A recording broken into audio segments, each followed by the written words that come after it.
మరి అదేం చేస్తుందండి? అదేం చేయదు. కానీ పాస్టర్ ఎంత చేస్తాడు తెలుసా? నేనే బాప్తిస్మం ఇచ్చిన, నా దగ్గర నుంచి నువ్వు కలవద్దు, మరి నువ్వు నరకానికి పోతే నువ్వు కూడా రావాల్సిన నరకానికి. నేను చెప్పిందే వేదం, ఎక్కడికో బదలంటావు. నీకు బాప్తిస్మం ఎవరు ఇచ్చారు చెప్పు?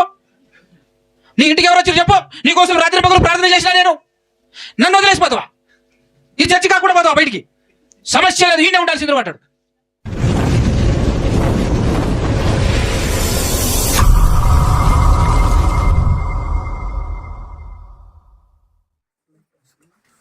సర్వోన్నతుడు, సర్వాధికారి, సమస్త సృష్టిని సృష్టించిన మన అందరి తండ్రి అయిన ఆ దేవాది దేవునికి, ఆయన కుమారుడు మన రక్షకుడైన యేసుక్రీస్తు ప్రభుల వారి ద్వారా పరిశుద్ధాత్మ సహాయముతోనే స్తుతులు, స్తోత్రములు, కృతజ్ఞతాస్తుతులు చెల్లించుచున్నాను.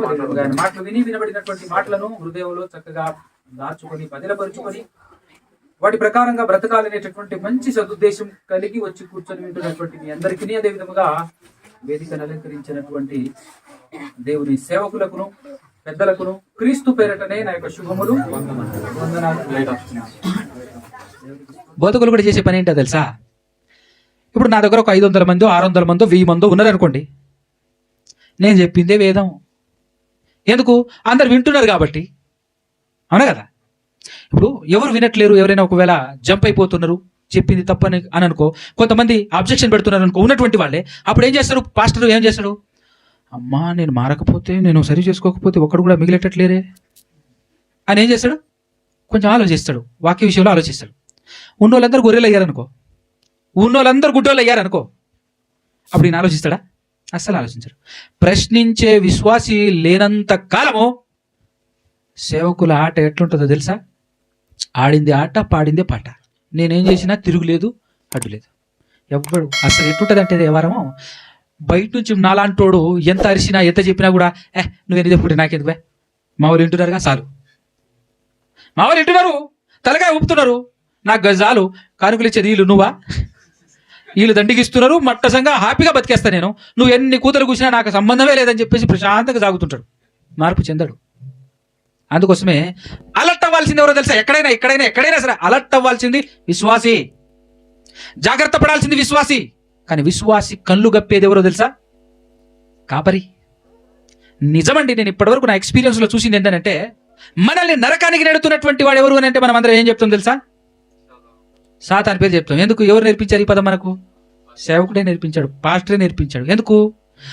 అసలు మనల్ని పరలోకం పోనీయకుండా అడ్డుపడేదే పాస్టరు. కానీ ఎవరి పేరు చెప్తాడు? సాతాను పేరు చెప్తాడు. నన్ను అడిగితే సాతాను ఎంత మంచిది తెలుసా? నిజమది, వాస్తవం అది. మనల్ని నరకానికి పంపించేది సాతాను కాదండి, పాస్టరే.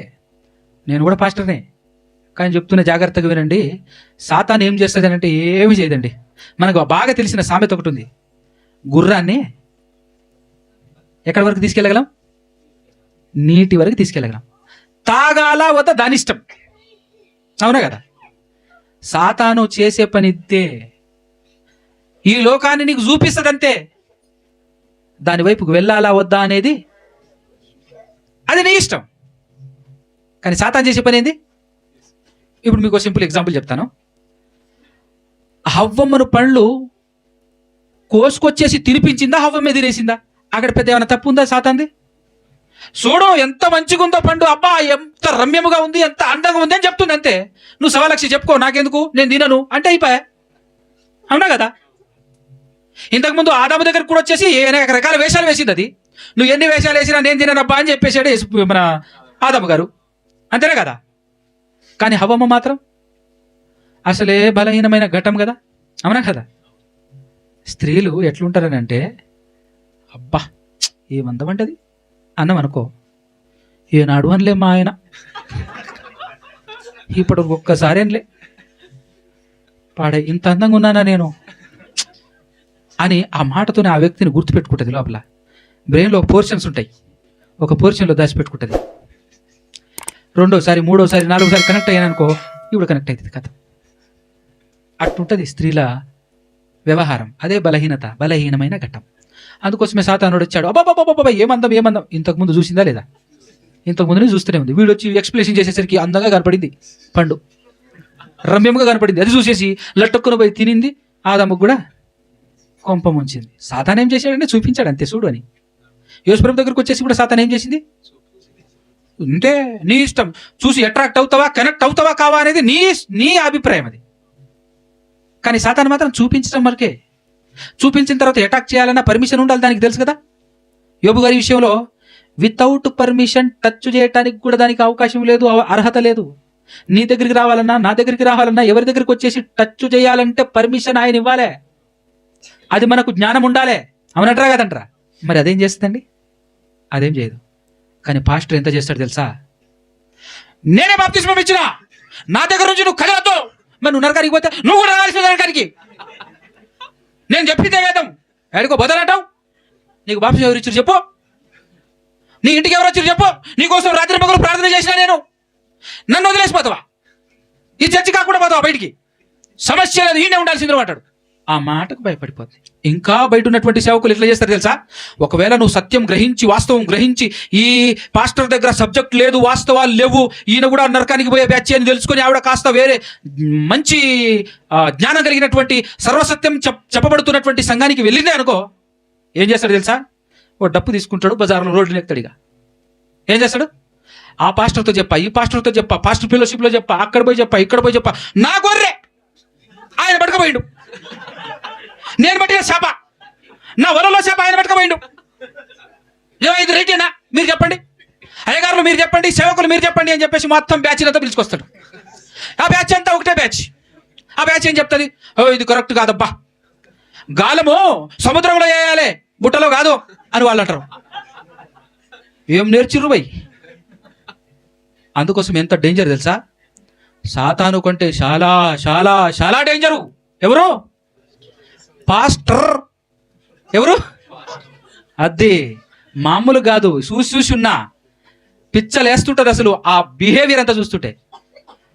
యేసుక్రీస్తును పోలి నడవాలి ఒక సేవకుడు. యేసుప్రభు ఏమన్నాడు తెలుసా? ఆయన అన్న ఒక్క మాటకి వెనకాలన్న 70 మంది పరారైపోతే మిగిలింది ఎవరో తెలుసా? అక్కడ 12 మంది. మీరు పోకూడదు అనలే. యేసుప్రభు ఏమన్నాడు? అయ్యా మీరు కులా వెళ్ళాలనుకుంటే పో, లోపలేదో ఉంచుకొని ఇక్కడ ఉండద్దు, నీకు కూడా వెళ్ళాలనిపిస్తే పో. దట్ ఈజ్ క్రీస్తు. అట్టుండాలి మనం. అప్పుడు విశ్వాసి తనంతట తాను ఏం చెప్తాడో తెలుసా? అయ్యా పరలోకం వెళ్ళాలంటే ఇక్కడే ఉండాలి, నీవే నిత్య జీవపు మాటలు గలవాడవి, నిన్ను విడిచిపెట్టి అడిగిపోతామయ్యా అనగలగాలి. ఆ రేంజ్లో నువ్వు పోషించగలగాలి సంఘాన్ని. ఆ రేంజ్లో నువ్వు పోషించగలగాలి సత్యవాక్యంతో, వాక్యం టు వాక్యం. కానీ భక్తి కోసం చాలా మంది పాస్టర్లు ఏం చేస్తున్నారు తెలుసా? అనేక ఆత్మల్ని నరకానికి పంపిస్తున్నారు. చాలా బాధకరం అది. ఏడ్చినా తరగని బాధ. ఎంత బాధ కలుగుతుందో ఇలాంటి విషయాలకు జ్ఞాపకం ఉంచుకుంటే. అందుకోసం ఎవరిని పట్టి ఉంచకూడదు. నిజానికి విశ్వాసులందరూ స్వతంత్రులు, వాళ్ళని బానిసలుగా చేస్తాడు సేవకుడు. స్వతంత్రులు విశ్వాసులు, అవునా కదా? ఎంత డేంజరో చూసారా అది. అందుకోసమే నేను ఎప్పుడు చెప్పే మాట ఒకటి, వాక్యాన్నే నమ్మండి. మీ ఆత్మలను రక్షించగలిగే శక్తి దేనికి ఉంది? వాక్యానికే ఉంది తప్ప సేవకులకు లేదు. ఆయనకు కూడా వాక్యమే కావాలి, అవునా? అందుకోసం వాక్యాన్ని బట్టి ఏ చర్చికైనా నువ్వు మార్చొచ్చు, ఏం ప్రాబ్లం లేదు. భయపెడతారు వాళ్ళు. ఏం భయపడతారు తెలుసా? అలాంటి వాళ్ళు ఏం భయపడతారు తెలుసా? ఎన్ని చోట్లని తిరుగుతావు, మొన్న ఆ సంఘం, ఈరోజు ఈ సంఘం, రేపో అనగానే నేను సీప్ అయిపోతున్నానేమో అని మనం. వీడు ఎన్ననుకుంటే మనకేందండి? సత్యవాక్యం కోసం వెతుకులాట, నిత్య జీవం కోసం వెతుకులాట, అవునా కదా? నిత్య జీవాన్ని ఇచ్చే జ్ఞానాన్ని వెండిని వెతికినట్లు వెతకాలట, అవునా? దాచబడిన ధనమును వెతికినట్టు వెతకాలట. వెతుకో, సెర్చ్ మొదలుపెట్టు, వేట, అవునా? అది నిజమైన వేట. సర్వసత్యం కోసం, నిజం కోసం వేట. మనిషిని పట్టుకొని ఊగులాడకూడదు. వాక్యం కోసం ప్రయాణం చేయగలగాలి, వాక్యం కోసం ఏమైనా చేయగలగాలి, ఎంత దూరమైనా వెళ్ళగలగాలి. అలాగని మళ్ళీ మనుషుల్ని ద్వేషించడం కాదండి. మళ్ళీ ఏ వ్యక్తిని ద్వేషించకూడదు, ఏ సేవకుడిని ద్వేషించకూడదు. ద్వేషిస్తే మళ్ళీ నువ్వు పరలోకం మళ్ళీ మొదటికి వస్తుంది ఈ వారం. ఎంత తిరిగినా ఏం లాభం? ఎంత సత్యం తెలుసుకున్నా ఏం లాభం? నీలో ద్వేషం ఉంటే నువ్వు పరలోకం. ఎంత సత్యం తెలిసినా ప్రయోజనం ఉండదు. అలాంటి ప్రమాదంలో జారిపోయే ప్రమాదం ఉంది కనుక నిన్ను వలె నీ పొరుగు వారిని ప్రేమించాలి, శత్రువుని సైతం ప్రేమించాలి అనే మాటను ఎప్పుడూ గుర్తుపెట్టుకోండి. మనకు ఎన్ని మన గురించి ఎన్ని మాట్లాడినా కూడా ఏ మాత్రం పట్టించుకోకూడదు. వారి మాటలు మనకు ప్రభావం చూపకూడదు మన పైన. నేను సర్వసత్యం కోసం, నిత్య జీవం కోసం వెతుకులాడుతున్నానయ్యా. ఏమో 4 రోజులు ఉంటాం ఇక్కడ అంతే, కానీ యుగ యుగాలు ఉండాల్సింది అక్కడ. కాబట్టి ఈ సత్యం కోసం వెతుకులాటలో ఉండాలి ఎవరైనా సరే. కానీ నేను ఒకటే ఒక మాట చెప్పి ముగించేస్తాను. పాఠం అయితే క్లియర్ అయిపోయింది. నేను నిజంగా ఆనందపడే విషయం ఏంటంటే, ఈ ప్రాంతానికి వస్తే ఎంతమంది సేవకులు, అందరూ సర్వసత్యం ఎరిగినటువంటి వాళ్ళు, నిష్కల్మషం, అసలు కల్మషమే లేకుండా చక్కగా ఒకరినొకరు ప్రేమించుకుంటూ, ఒకరినొకరు ఆదరించుకుంటూ, నేను చూస్తున్నది చెప్తున్నా. ఇన్బిల్ట్ నాకు తెలియదు, మీ గుండెల్లో ఏముందో, మీ హృదయంలో ఏముందో నాకు తెలియదు. అది మీకు మాత్రమే తెలుసు, ఆ తర్వాత దేవునికి మాత్రమే తెలుసు. కానీ నేను చూస్తున్న మటుకు మాత్రం నిజంగా చాలా వండర్ఫుల్గా ఉంది. ఎన్ని అవరోధులు వచ్చినా, ఎన్ని అవంతరాలు వచ్చినా కూడా దయచేసి మీరు మాత్రం ఎవ్వరు దూరం కాకుండా అలానే ఉండండి. అలా ఉండటానికి గల ట్రిక్ కూడా నేను మీకు రాత్రి చెప్పాను. దాన్ని ఫాలో అయ్యి ఆ ప్రకారంగా మీరందరూ ఇలానే ఉండాలి, ఎప్పటికీ ఇలానే ఉండాలి. మీరు ఆ తర్వాత నన్ను విలువకపోయినా మీరు మాత్రం ఇలా ఉండాలి.